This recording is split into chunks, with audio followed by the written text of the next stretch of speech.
सत्यराम दादू दयाल जी महाराज निगुणा के अंक का निरूपण कर रहे हैं।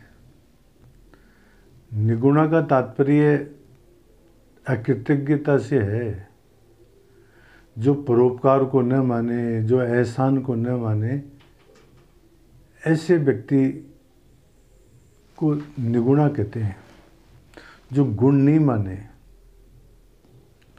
उसी का वर्णन करते हुए दयाल महाराज कहते हैं, दादू चंदन भावना बसे बटाऊ आय, सुखदाई शीतल किए तीनों ताप नसाय।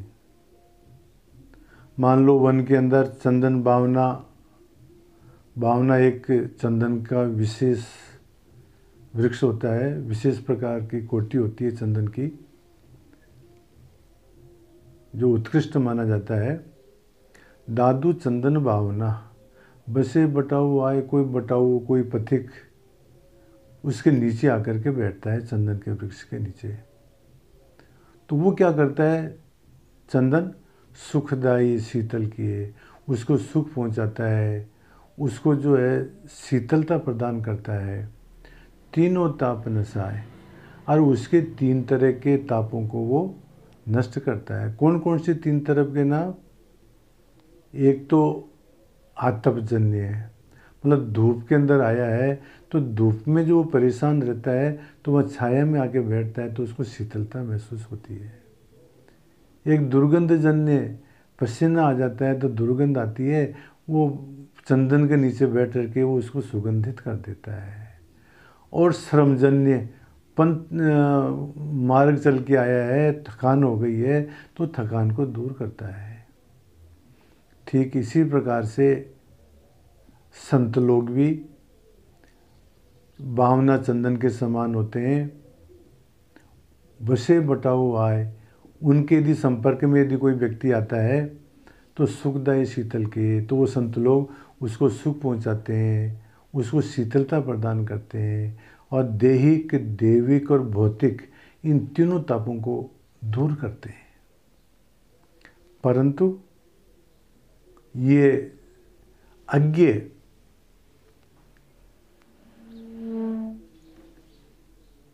निर्गुणा कृतज्ञ जो व्यक्ति है वो क्या करता है, उसकी बात बताए हुए दयाल महाराज कहते हैं, काल कुआड़ा हाथ ले काटन लागा ढाय, ऐसा यो संसार है डाल मूल ले जाए। पथिक भावना चंदन के नीचे बैठता है, भावना चंदन उसका उपकार करता है, उसका श्रम को दूर करता है, उसको शीतलता प्रदान करता है, उसको सुगंध युक्त करता है। किंतु वो व्यक्ति क्या करता है, अरे ये तो बहुत ज़ोरदार लकड़ी है, ये तो बहुत ज़ोरदार वृक्ष है, तो काल कुआड़ा हाथ ले, तो कुआड़ा हाथ में लेके आता है और काटन लागा ढाए, और उस पेड़ को काट करके ले जाता है।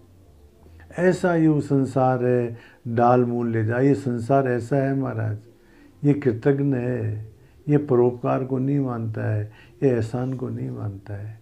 ठीक इसी प्रकार से संतों के पास में कृतज्ञ व्यक्ति आते हैं, उनसे ज्ञान सीखते हैं, परंतु बाद में जाकर के अपने गुरुओं की ही निंदा करते हैं, अपने आप को गुरुओं से ही ज़्यादा श्रेष्ठ बताते हैं महाराज।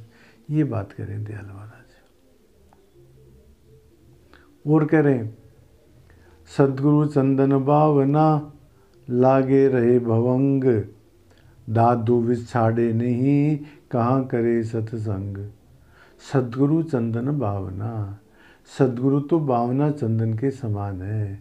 जिस प्रकार से भावना चंदन जो भी उसके संपर्क में आता है उसको सुगंधित प्रदान करता है, उसको सुगंधित कर देता है।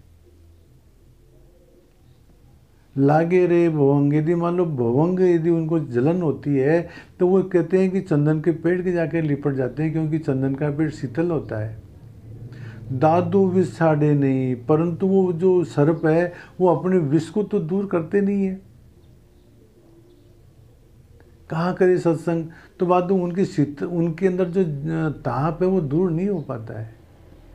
ठीक इसी प्रकार से महाराज सद्गुरु तो जो है चंदन के समान है, परंतु यदि शिष्य ही यदि जिज्ञासु ही यदि वासना रूपी विष को नहीं छोड़ता है तो फिर उसका सद्गुरु क्या करे? अतः कुछ भी नहीं कर सकता है। विषय रूपी विष तो छोड़ना ही पड़ेगा, तभी शीतलता प्राप्त होगी। और कह रहे हैं दयाल महाराज, कोटि वर्ष लोरा किए पत्थर पानी माय, दादू आड़ा अंग है भीतर भेदे नाय। करोड़ों वर्ष तक चाहे पत्थर को पानी में रखो, नदी में पड़ा रहे, तालाब में पड़ा रहे, कोटि वर्ष लोरा के पत्थर पानी माय, दादू आड़ा अंग है भीतर भेदे नाय, परंतु अंदर से जो है वो कभी भी गीला नहीं होता है। क्यों नहीं होता है? क्योंकि पत्थर जो होता है वो कठोर होता है, वो कठोरता को नहीं त्यागता है, इस कारण से जल उसमें प्रविष्ट नहीं हो सकता है। ठीक इसी प्रकार से महाराज जो संतों के पास में आते हैं परंतु वो कृतज्ञ होने के कारण से उनके अंदर नम्रता नहीं आ पाती है। जिस प्रकार से पत्थर करोड़ों वर्ष पानी में रहने के बावजूद भी कठोर का कठोर रहता है, ठीक इसी प्रकार से यदि किसी साधु के पास में, सद्गुरु के पास में यदि कृतज्ञ शिष्य जाता है तो उसके अंदर नम्रता नहीं आ पाएगी, उसका अज्ञान नष्ट नहीं हो पाएगा। क्यों? कि उसमें कृतज्ञता रूप दोष है। जैसे पत्थर में कठोरता रूप दोष है, इसी प्रकार से शिष्य में कृतज्ञता रूप दोष है, इस कारण से उसका अज्ञान दूर नहीं हो पाएगा। और कह रहे हैं दयाल महाराज, कोटि वर्ष लोरा किए लोहा पारस संग, धातु रोम का अंतरा पलटे नहीं अंग।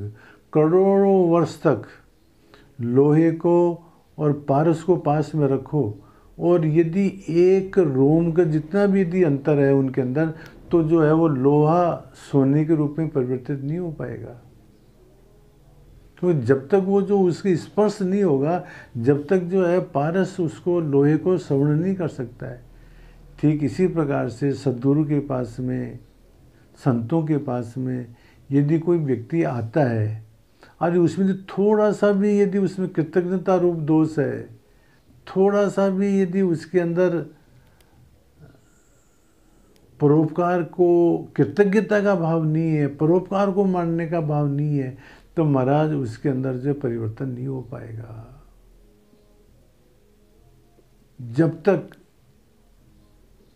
कृतज्ञता रूप दोष रहेगा तब तक उसमें परिवर्तन नहीं हो पाएगा। और कह रहे हैं,